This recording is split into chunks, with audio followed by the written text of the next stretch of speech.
டாடா பஞ்சுன்னு சொல்லிட்டு ஒரு car automatic விட்டுருந்தாங்க. ரீசெண்டாக அந்த வண்டியை நான் ஓட்டி பார்த்துருந்தேன். அதாவது என் லைஃப்லேயே இவ்வளோ ஒரு ஒஸ்ட்டான வண்டியை நான் பார்த்ததே இல்லை. ஆட்டோமேட்டிக்ன்ற பேரில் மேனுவல் எப்படி இருக்குன்றது தெரில. கஸ்டமர் வாங்கி 5 நாள் தான் ஆகுது அப்படின்ட்டு சொல்லியிருந்தாங்க. ஆனால் அது வந்து பார்த்தீங்கன்னாக்கா ஒரு ஸ்னோப்பில் ஓட்டும் போதும், ஒரு சின்ன பள்ளம் மேடு அந்த மாதிரி இதுல ஓட்டும் போதும் அவ்வளோ ஒரு ஆக்சிலேட்டர் கொடுத்தா முன்னாடி போய் இடிச்சிட்டு வரா மாதிரி ஒரு இதுவாகுது. இந்த டாடா கம்பெனி வந்து ஒன்று ரேட்டை கட் பண்ணணும்னு இந்த மாதிரி பண்ணுறாங்களா, இல்லை எப்படி இது? நான் வந்து இது வரைக்கும் ஓட்டின ஆட்டோமேட்டிக் கார்லேயே கேவலமான வண்டியே அந்த ஒரு வண்டி தான். எனக்கு தெரிஞ்சவன ஃபஸ்ட்டு.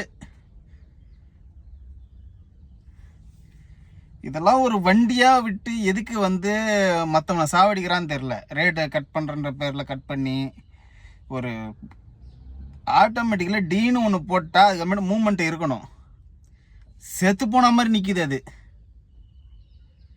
என்ன வண்டியை தயாரிக்கிறானுங்க ஒன்றுமே புரியல. இது மற்ற வண்டியெல்லாம் எப்படி தயாரிச்சிருக்கீங்க? டாடா பஞ்சா அவ்வளோ கேவலமாக. இதில் சில யூடியூபர்லாம் வீடியோ போடுறத பார்த்தா எனக்கு அப்படியே பத்திக்கிட்டு வருது. இதெல்லாம் ஏன்டா காசை கொடுத்தா பெனாயில் கூட கொடுப்பீங்களா அப்படின்ற மாதிரியான ஒரு சூழ்நிலை தான் எனக்கு உருவாகுது. அவ்வளோ கேவலமான வண்டி.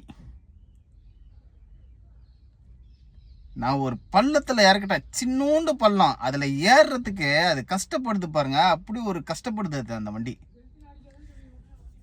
வேஸ்ட் தண்டம். எதுக்கு தான் இந்த டாடா பஞ்சுன்னு ஒரு விஷயத்த வச்சு இவனுங்க வந்து இந்த மாதிரி அட்வர்டைஸ்மெண்ட் பண்ணி யூடியூப்காரங்களை கூப்பிட்டு இதை ரிவ்யூலாம் பண்ண சொல்லி, எதுக்கு இதை மாதிரியான ஒரு வண்டிகளை வந்து இவங்க வந்து மேனுஃபேக்சரிங் பண்ணி இதை அனுப்பணும்?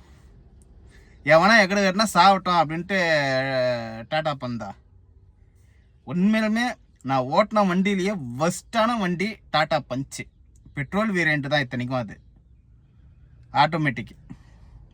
உங்களுக்கும் அந்த அனுபவம் இருந்ததுன்னா டிரைவர் யாருன்னா கமெண்ட் பண்ணுங்கள்.